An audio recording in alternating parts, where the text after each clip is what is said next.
Okay guys, it has been 3 minutes and 28 seconds and we're sitting about 520 degrees on our way to, I'm thinking 650, somewhere in there.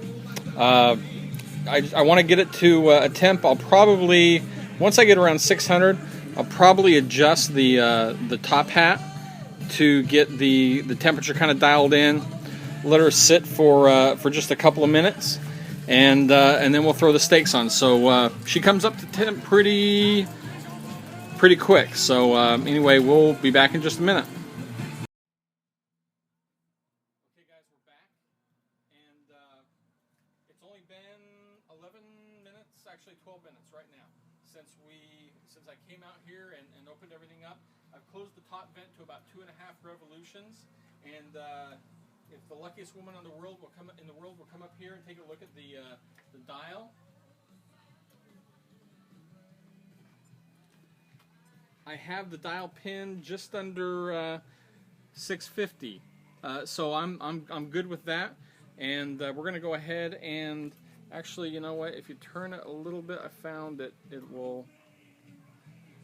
There we go. It'll come in a little bit better on that. So I'm gonna go ahead and throw the steaks on now. And like I said, guys, this is gonna go real fast. So so hold on. Kidding, of course. All right. So the plan is open her up, throw.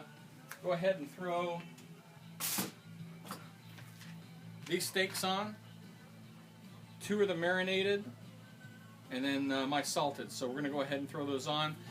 As I mentioned, the watch is very important, because I'm going to decide when I throw these on, when I open it up and look what the fire looks like, I'm going to decide whether I'm going 2 minutes on each side or 3 minutes for the sear. So that's why a stopwatch, in terms of my opinion, is so important, because I've kind of dialed this in terms of 2 minutes, 3 minutes based on the fire I'm looking at. So we're pegged at 650. Let's salute.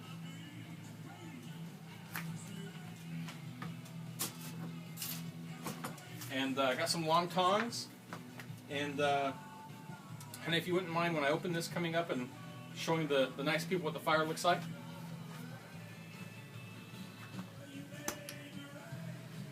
Give her a good burp just in case you don't want to flare up. Oh yeah, that's perfect. Look at that.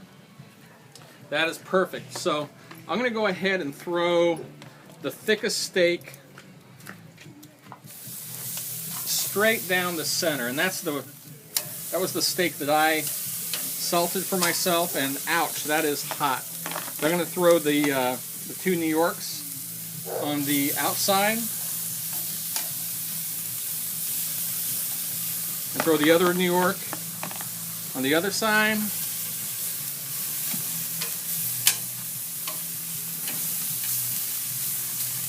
Yeehaw!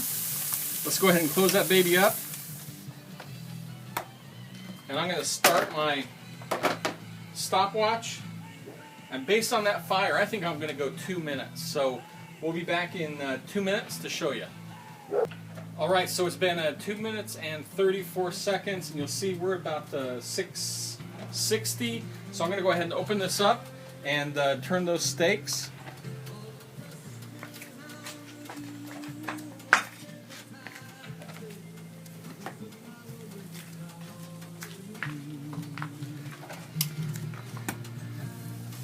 Burper, just in case we don't want any flame ups.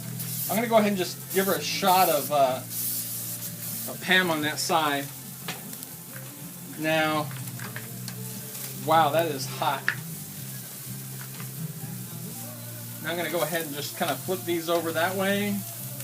On these, I'm going to go that way and that way, and some pretty decent grill marks, if I don't say so myself. I don't know if you guys can see in there, but the fire's raging, steaks are looking good. Don't know if you've noticed, but I haven't put any seasonings on. I'm going to go ahead and check my time real quick.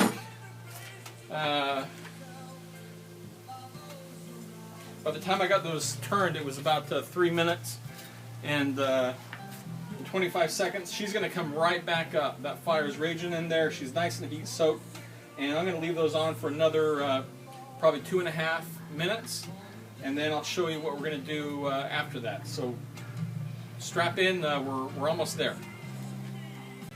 Okay, we're back, and I don't know if you can see, but we're at 650 again, and I'm going to go ahead and shut everything down. It's been about 2 minutes and 50 seconds. I'm going to shut the back thing. I'm going to go ahead and shut the front vent.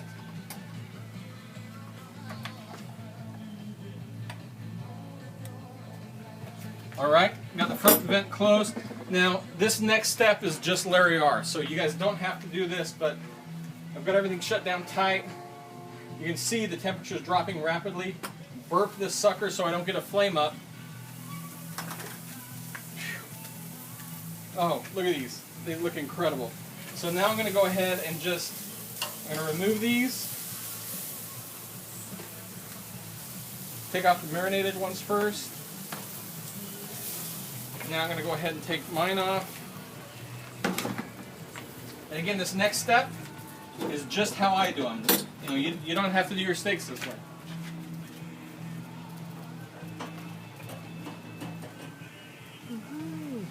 I like to throw my top grate back on and throw the steaks back on the outside of the grill.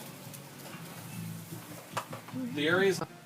So had a little bit of a recording glitch, ran out of memory, should have cleared out some of the videos, but anyway, you saw where I was getting ready. I threw another grate on and I was going to let her dwell.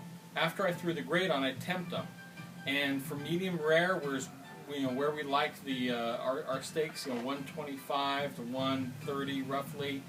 The steaks were there, so there was no additional dwelling left, and that's just from that hot temperature I was running on the sears.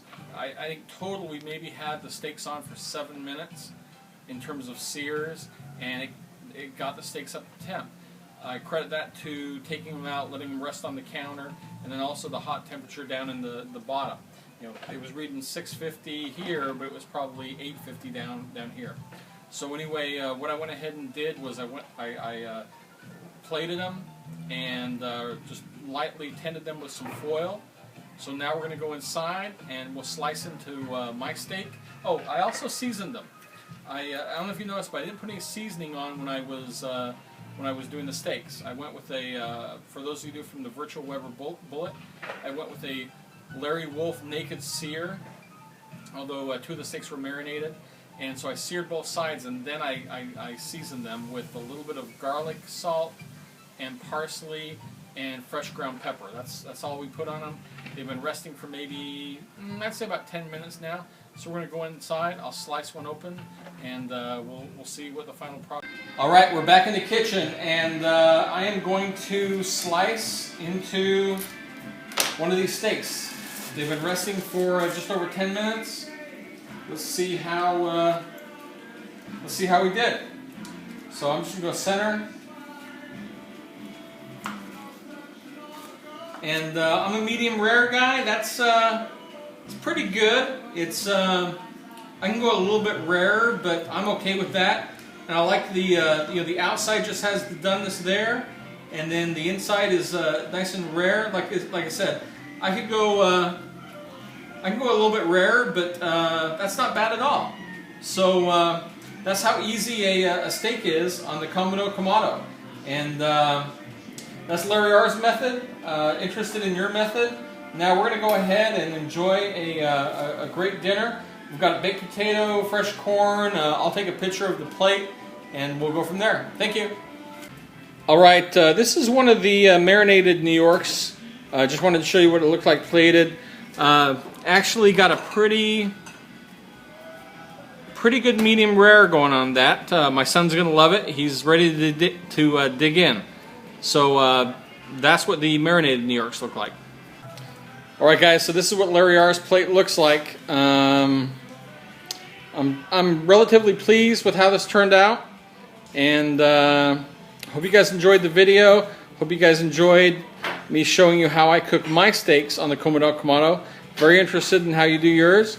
I'm ready to sit down and dig in. So salute, and hope everyone enjoyed this video. Okay guys, this is mid-dinner, and I've got to tell you, I'm looking at my steak. The salt breakdown, the protein breakdown was incredible.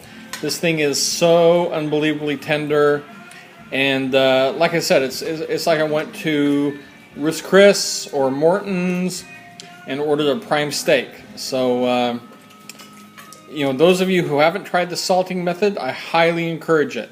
I've tried it on Select, I've tried it on Choice, and it does very well. So anyway, this concludes my my steak video on the Komodo Kamado. Hope everybody enjoyed it, and again, try the salt method. It does great things to non-prime steaks.